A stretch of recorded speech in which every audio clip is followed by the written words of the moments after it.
Hello students, it's our English worksheet 13 for class 9th, scheduled to be done on 4th August 2020. Yes, now we can see the pictures is about very good. The two pictures are from a fair, village fair, and we have studied in the chapter The Lost Child. Yes, बेटा ये हमें pictures दी गई हैं और इनसे related हमसे questions पूछे जाएंगे. तो पहले हम इन पिक्चर्स को अगर स्टडी करते हैं तो देखिए पिक 1 जिसके नीचे लिखा है. तो द लॉस्ट चाइल्ड में आपने देखा था तो लिटिल बॉय था, वो क्या कर रहा था, वो इंसिस्ट कर रहा था, वो अपने मम्मी पापा को बनाने की कोशिश कर रहा था, मुझे ये ले दो, मुझे ये ले दो. और वो उसको आगे लेकर जाते जा रहे हैं और वो कहीं ना कहीं पीछे चीज़ों को देखता हुआ बस बोलता जा रहा है और उनके अभी अप्रूवल का भी वेट नहीं करता. और पहले ही वो एक चीज़ को देख के और जैसे ही वो आकर्षित होता है जिस चीज़ के लिए उसके लिए बोलता है. ये फर्स्ट सीन था.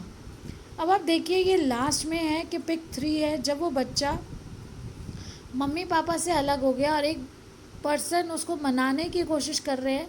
जब वो श्राइन यानी कि मंदिर के पास पहुंचता है और वहाँ पे वो श्रीक करता है, चिल्लाता है. हमने लास्ट वर्कशीट में पढ़ा है कि किस तरह से वो बच्चा वहाँ पर चिल्लाता है और सबका जब ध्यान उसकी तरफ जाता है वो इतनी भीड़ में कुचलने वाला होता है और वो जब अपने दुख को जाहिर करता है वो रोता चला जाता है चिल्लाकर.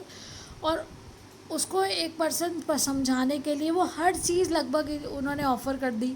स्वीट्स भी, उसको राउंड अबाउट में एक राइड दिलाने के लिए भी, बलून्स के लिए, गार्लैंड के लिए, हर फ्लावर्स के लिए हर चीज़ उन्होंने ऑफ़र किया. लेकिन अब उसे रियलाइज़ हुआ कि उसके पेरेंट्स जो है उसकी सबसे ज़्यादा इम्पॉर्टेंट चीज़ अभी क्या, उसे क्या चाहिए, उसे कुछ नहीं चाहिए, सिर्फ वो अपने पेरेंट्स के साथ यूनाइट होना चाहता है, उनसे मिलना चाहता है. तो now pick number 2 is yes, very good.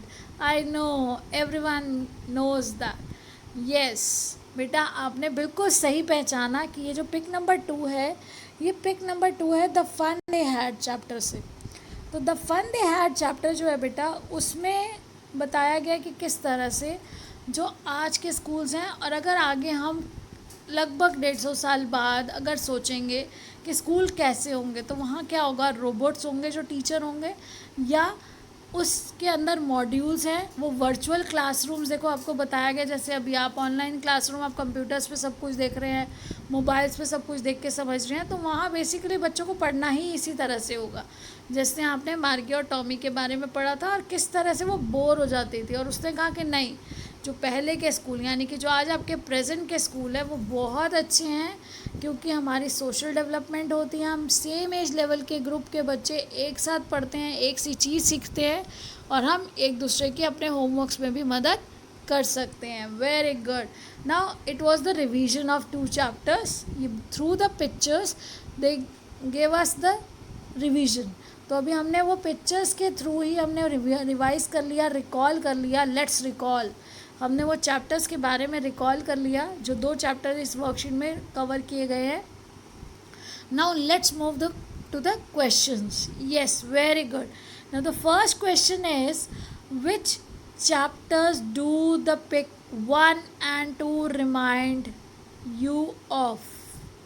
तो बेटा देखिए जो चैप्टर यहाँ पर क्या है, यहाँ पिक 1 and 2 नहीं होना चाहिए, पिक 1 and 3 होना चाहिए क्योंकि पिक 2 के ऊपर बेटा जो पिक 2 लिखा गया है ये पिक 2 है लेकिन ये पिक 2 आपकी द फन दे हैड से रिलेटेड है और यहाँ पर पिक 1 और पिक 3 जो है वो हमारी रिलेटेड है द लॉस्ट चाइल्ड से. Yes, really good. Now see the question which chapters do the. अब देखिए यहाँ पर हमें सिर्फ एक नाम नहीं दिया, हमें दोनों नाम का ऑप्शन भी मिला है. तो हमें कौन सा मिलेगा? Yes, which chapter do the pick 1 and 2 remind you of. तो अभी हमने रिवाइज किया कि हमारी 2 जो पिक्चर्स हैं पिक 1 and पिक 3 ये हमारी द लॉस्ट चाइल्ड से है और जो हमारी पिक 2 है ये है द फन दे हैड. तो यानी कि ये बोथ ए एंड बी दोनों चैप्टर्स से रिलेटेड हमारी पिक्स हैं. Very good. So the answer is option 3. Who all are visible in the pic 1. तो बेटा पिक 1 में देखिए कौन दिखाई दे रहे हैं, यस पिक 1 में आपको ये सब दिखाई दे रहे हैं। तो ये क्या है, ये एक मेला है, विलेज फेयर है। तो विलेज फेयर में आपको देखिए ध्यान से कौन कौन दिखाई दे रहा है। तो आप यहाँ पर देखेंगे the child, parents of the child, balloon seller, all of them. तो हमने अभी देखा वो बच्चा भी दिख रहा है, उसके पेरेंट्स भी दिख रहे हैं और पीछे गुब्बारे वाला भी दिख रहा है।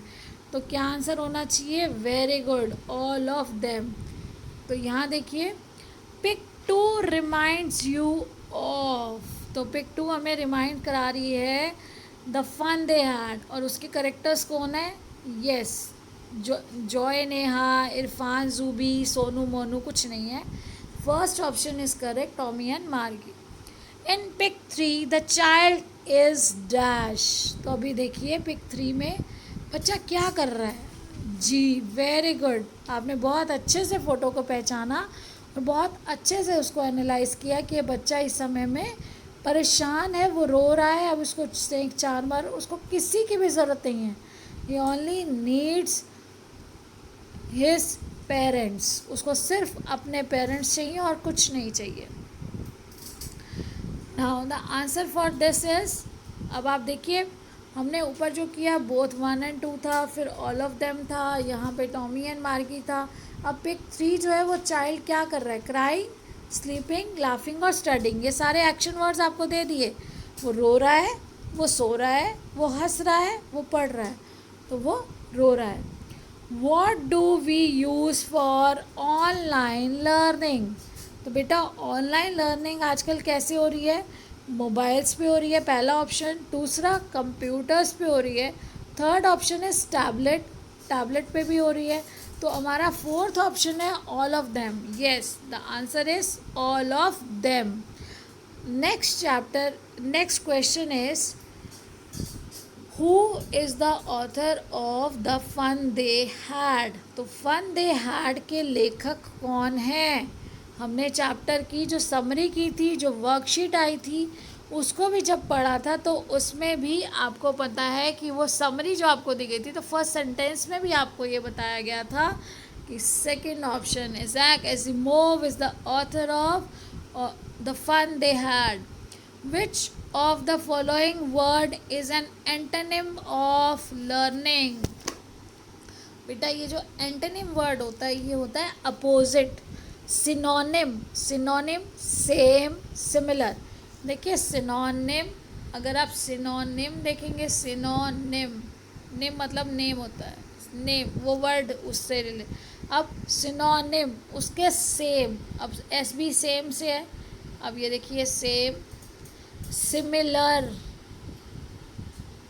तो ये क्या है, वो वर्ड बताना है कि जो सिमिलर है, सेम मीनिंग है जिसका।